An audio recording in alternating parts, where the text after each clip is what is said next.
मोठ्या मताधिक्यामुळे वाढलेली जबाबदारी सर्वांच्या सहकार्याने पार पाडणार आमदार आशुतोष काळे। ऐतिहासिक मताधिक्याने विजय केल्याबद्दल आमदार आशुतोष काळेंनी मानले मतदारांचे आभार। 2019च्या विधानसभा निवडणुकीत थोड्या मतांनी निवडून आलो।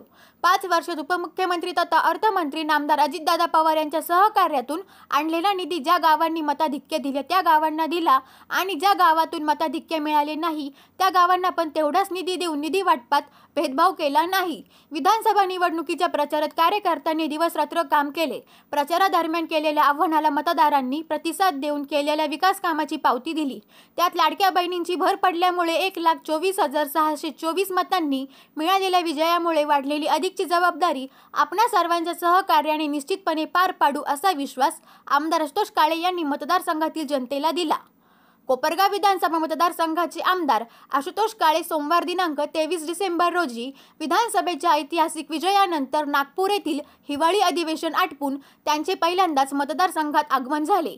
यावेळी कर्मवीर शंकरराव काळे कारखाना कार्यस्थळावर आयोजित करण्यात आलेल्या कृतज्ञता सोहळ्यात मतदारसंघातील जनतेचे आभार व्यक्त करताना ते बोलत होते।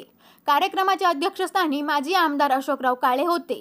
यावेळी महानंदाचे माजी उपाध्यक्ष राजेंद्र जाधव, ज्येष्ठ कार्यकर्ते कारभारी आगवण, पद्माकांत कुदळे, कर्मवीर शंकरराव कारखान्याचे उपाध्यक्ष शंकरराव चव्हाण, नारायणराव मांजरे, धरमचंद बागरेच्या MT रोमारे, बाबासाहेब कोते, डॉक्टर अजय गर्जे, राष्ट्रवादीचे तालुका अध्यक्ष चारुदत्त सिंगर, शहराध्यक्ष सुनील गंगुले, काकासाहेब जावळे, आनंदराव चव्हाण, वसंतराव दंडवते, संजय शिंदे, सोमनाथ चांदगुडे, संभाजीराव काळे, तहसीलदार महेश सावंत आदीसह सर्व संचालक, संलग्न संस्थांचे चेअरमन, व्हाईस चेअरमन, संचालक, राष्ट्रवादी काँग्रेस पक्ष व महायुतीचे पदाधिकारी, माजी जिल्हा परिषद पंचायत समिती सदस्य, माजी नगरसेवक, कारखाना व संलग्न संस्थांचे अधिकारी, कार्यकर्ते मोठ्या संख्येने उपस्थित होते।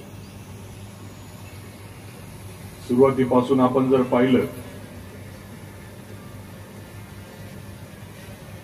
निवडणूक झाल्यापासून एक गोष्टी घडत होत्या। निवडून येत असताना आपल्याला माहिती होतं का आपण विरोधी पक्षामध्ये काम करणारे, आपण सर्वांनी प्रयत्न केले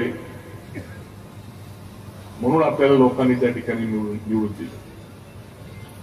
हे माहिती असून सुद्धा का आपण विरोधी पक्षाचे आमदार असतो। त्याच्यानंतर आपण सत्तेमध्ये गेलो, महाविकास आघाडीचं सरकार स्थापन झालं।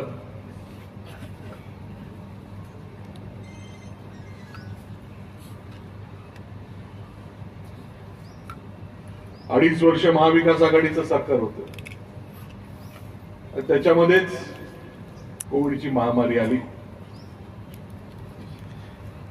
कोविडच्या महामारीमुळे सगळे उद्योगधंदे, सगळे व्यवसाय त्या ठिकाणी ठप्प होते। म्हणून सरकारचं उत्पन्न कमी झालेलं असून देखील जेवढा निधी आपल्याला मंजूर करून घेता आला तेवढं करण्याचा प्रयत्न मी 2.5 वर्षामध्ये केला। नंतर सरकार गेलं तरी पण आपले कामं कसे होतील असं सातत्याने प्रयत्न करून 1 वर्षामध्ये विरोधी पक्षामध्ये असून देखील आपण कामं करून आणले। आपल्या मतदारसंघातली कामं झाली पाहिजे म्हणून आपण सर्वांच्या लोकांचा विरोध होता, याची मला कल्पना होती, तरी देखील आपलं कामं झाली पाहिजे म्हणून आपण अजितदादांना त्या ठिकाणी पाठिंबा दिला। आपण निधी मंजूर करून आणला, जास्तीचे कामं कशी झाली पाहिजे त्या शेवटच्या 1.5 वर्षामध्ये अजून जास्तीचा निधी आपल्याला त्या ठिकाणी मिळाला। आणि या सर्व कामाची पावती किंवा आपल्या सर्व लाडक्या बहिणींना सोडून चालणार नाही। या सर्व गोष्टी असतील आणि निवडणुकीमध्ये आपण सर्वांनी, जरी आपल्याला निकाल माहिती होता, पण प्रत्येकाने त्या ठिकाणी रात्रंदिवस काम केलं आणि म्हणून आपल्याला हा विजय मिळाला असं मी मानतो। आणि म्हणून आपल्या सर्वांचे पुन्हा एकदा खरं म्हणजे एकाच वेळेस आभार मानायचे होते, आभार मानणं एकदा सांगून संपलं असं होऊ शकत नाही, कारण की आपण एवढं काम केलं. मागच्या वेळेस 822 मतांनी आपण निवडून आलो होतो.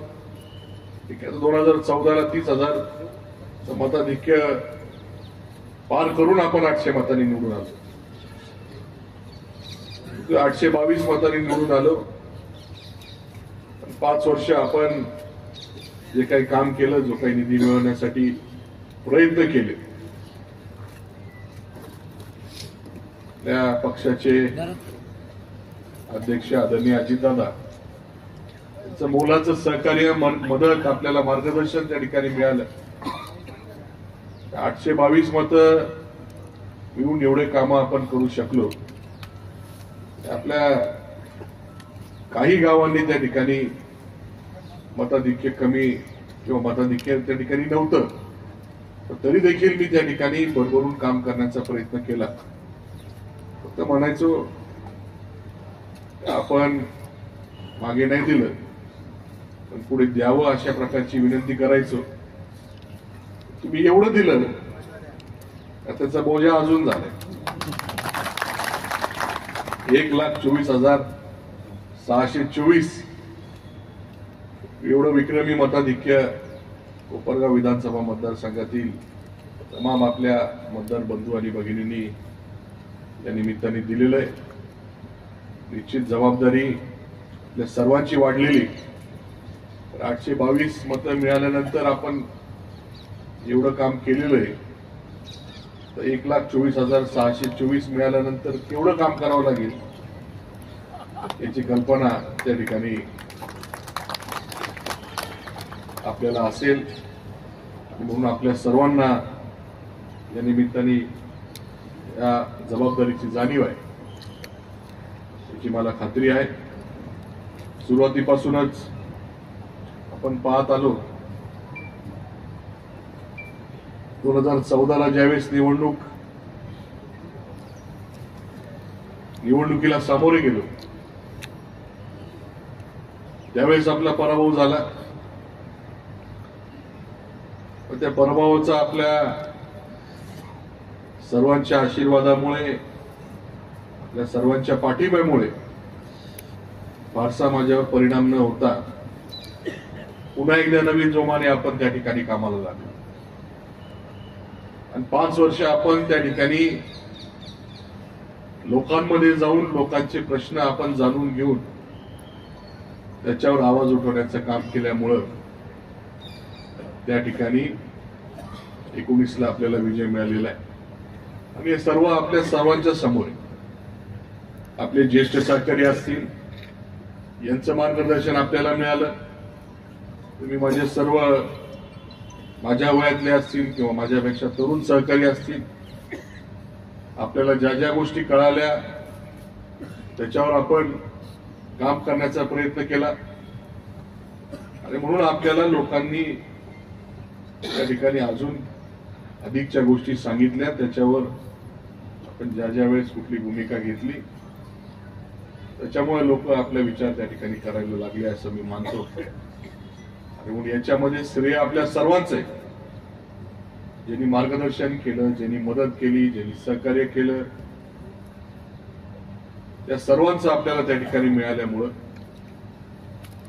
एवढं मोठं मताधिक्य या निवडणुकीमध्ये आपल्याला मिळू शकलंय. पण आता निवडणूक झालेली आहे. 23 नोव्हेंबरला निकाल लागलेला आहे. आज 23 डिसेंबर आहे. 1 महिन्याने थेट आपल्याला भेटतोय. निवडणुकीच्या काळामध्ये मला फ्लू झाला होता. 4 वेळेस गोळ्या बदलून आपला प्रचार कसा थांबणार नाही यासाठी आहे त्या परिस्थितीमध्ये मी त्या ठिकाणी आपल्या सर्वांच्या भेटीसाठी किंवा लोकांच्या भेटीसाठी जात होतो. निवडणूक झाल्यानंतर त्या सर्व आजारातून, आजार म्हणजे फार मोठा म्हणता नाही येणार, पण एक निवडणूक झाल्यानंतर थोडासा त्या ठिकाणी विश्रांती मी घेतली आणि त्या सर्व धामधुमीमध्ये आपण पाहतो का निकाल कसा लागलेला होता. निवडणूक म्हटली प्रत्येकाची कसोटी असते. ज्या पद्धतीने प्रत्येक मतदारसंघामध्ये त्या आमदाराची उमेदवाराची कसोटी होती, त्याच पद्धतीने प्रत्येक पक्षाचे अध्यक्ष असतील, त्या पक्षाचे प्रदेशाध्यक्ष असतील, या सर्वांची कसोटी होती, अग्निपरीक्षा होती. निवडणुकीचा निकाल काय लागतो. निकाल आपल्या सर्वांसमोर आहे. महायुतीचं सरकार मजबूतीने अजून त्या ठिकाणी आलं. भारतीय जनता पार्टीचे 132 आले, शिवसेनेचे 57 आले, आपल्या राष्ट्रवादी काँग्रेस पक्षाचे अध्यक्ष आदरणीय अजितदादा यांच्या नेतृत्वाखाली राष्ट्रवादी काँग्रेस पार्टीचे 41 आमदार त्या ठिकाणी निवडून आले. काही अपक्ष आमदारांचा पाठिंबा देखील आपल्या सरकारला मिळून 237 288 मध्ये 237 म्हणजे फार मोठा आकडा झाला. तेव्हा अडचणी फार होत्या. मंत्रिमंडळाची संख्या ठरलेली आहे. 43 पेक्षा आज जास्त मंत्री करू शकत नाही. त्याच्यामध्ये 3 पक्ष, प्रत्येक पक्षामध्ये प्रत्येक आमदारांची त्या ठिकाणी इच्छा. आपल्या इथे आदरणीय अजितदादा प्रचाराच्या दरम्यान आले. त्यांनी आपल्या सर्वांना विनंती केली होती, आव्हान केलं होतं, 850 मतांनी मागच्या काळामध्ये आपण निवडून दिलं, त्याच्यावर 2 शून्य वाढून 85,000 झाले पाहिजे. आपण त्याच्याही पुढे निवडून घातले ना. 125 1,25,000 किंवा 24,000. त्याच्यावर निश्चितपणे आपल्या सर्वांच्या अपेक्षा त्या ठिकाणी वाढलेल्या होत्या. आणि आपल्यातले काही कार्यकर्त्यांनी मला सांगितलं, तुम्ही तिथून हटू नका. आणि म्हणून आपल्या सर्वांच्या भावनेचा विचार करून मी दादांची 2दा भेट घेतली. त्यांना विनंती केली. आपले कर्मवीर शंकरराव काळे मित्रमंडळाचे अध्यक्ष कारभारी नाना यांनी मला फोन केला. ते म्हटले, आम्ही काही काळे साहेबांबरोबर असलेले एक सहकारी, आम्ही काही जण येतो आणि आम्ही पण आमच्या पद्धतीने विनंती करतो. ते पण भेटले. भरपूर वेळ दादांनी दिला. त्यांच्या समोर अडचणी आहेत, मागणारे भरपूर. 41 आमदार, त्याच्यामध्ये आपल्या पक्षाच्या वाटेला 10 मंत्री आले. दादा सोडून 9 मंत्र्यांना संधी द्यायची. 40 पैकी कोणाला द्यायचा हा निश्चितपणाने त्यांच्या समोर पेच होता. आपण कधी, मी स्वतःसाठी कधी त्या ठिकाणी मागितलं नाही. आणि सभेमध्ये पण आपण कधी मागणी केलेली नव्हती. तुमच्या सर्वांचा उत्साह एवढा होता. या निवडणुकीमध्ये किंवा त्याच्या अगोदर पण ज्यावेळेस ऑगस्टमध्ये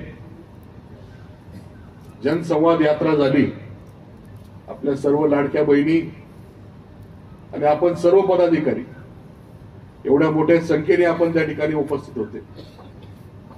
म्हणून या दोन्ही सभा असतील किंवा आपल्या सर्वांचे मार्गदर्शक कर्मवीर आपले माजी आमदार अशोकरावजी काळेसाहेब यांचा 71वा अभिष्टचिंतन सोहळा, जो आता ज्या कर्मवीर मैदान या ठिकाणी आपण घेतला होता, या दोन्ही तिन्ही कार्यक्रमामध्ये आपल्या सर्वांचा उत्साह बघून त्यांनी तो शब्द आपल्याला त्या ठिकाणी दिलेला होता. हा शब्द किंवा हा वादा हा दादांचा वादा आहे. 5 वर्ष काही संपलेले नाहीये. त्याच्यामुळं दादांचा वादा निश्चितपणाने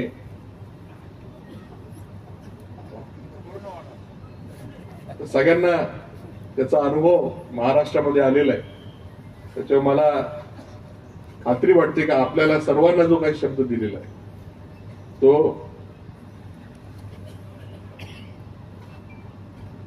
दादा पूर्ण केल्याशिवाय राहणार नाही अशी मला खात्री आहे. ज्या 5 वर्षामध्ये आपण जे काही कामं केले, रस्ते असतील, शेतीच्या पाण्याच्या बाबतीतले असतील, विजेचे प्रश्न असतील, पर्यटनाचे विषय असतील, उपरगाव शहरामध्ये अनेक प्रश्न असतील, उपरगाव शहराचा पाणी प्रश्न असेल, हे सर्व प्रश्न सोडवण्यासाठी आपण मनापासून प्रयत्न केला. आणि सर्व स्तरातील लोक, सर्व समाजातील घटकातील लोक यांनी आपला चांगल्या पद्धतीने विचार केला. आपले प्रयत्न प्रामाणिक होते हे सर्व मतदारांना त्या ठिकाणी जाणवलं किंवा याची जाणीव आपण सर्वांनी करून दिली. आणि म्हणून खऱ्या अर्थाने हे यश त्याच्यामुळे मिळालं. त्याच्यात भर पडली आपली लाडक्या बहिणींची. आणि म्हणून यश मिळू शकलं असं मला वाटतं. ही निवडणूक आपल्या होत असताना आपले जे काही पारंपरिक विरोधक आहेत, काही कारणास्तव ते थांबले, तर एक वेगळी निवडणूक त्या ठिकाणी होती. उमेदवार म्हणून या निवडणुकीमध्ये अनेक विरोधी किंवा सगळेच महायुतीमध्ये होते, म्हणून महायुतीच्या घटक पक्षामधले कार्यकर्त्यांकडे मला त्या ठिकाणी जावं लागलं. म्हणजे उमेदवार म्हणून जाणं हे माझं कर्तव्य आहे. पण त्यांच्याकडे त्यावेळेस जरी मागच्या काळामध्ये आपल्या विरोधात काम केलं, परंतु एक उमेदवार म्हणून, महायुतीचा उमेदवार म्हणून त्यांना विनंती करण्यासाठी जावं लागलं. आणि त्यांनी काही प्रमाणामध्ये काही लोकांनी केलं नसेल, परंतु बहुतांशी लोकांनी त्यांनी सांगितल्याप्रमाणे आपलं प्रामाणिक काम केलं. आणि म्हणून त्यांचं देखील आपण मागच्याही काळामध्ये आभार मानलेलेच, निवडणूक झाल्यापासून आभार मानलेलेच आहे. आणि आता या कृतज्ञता सोहळ्याच्या निमित्ताने त्याचे आभार मानतो. आता जरी आपण हा एकत्रित कार्यक्रम या ठिकाणी घेतला, परंतु निश्चितपणाने पुढे आभार मानण्यासाठी किंवा कुठले प्रश्न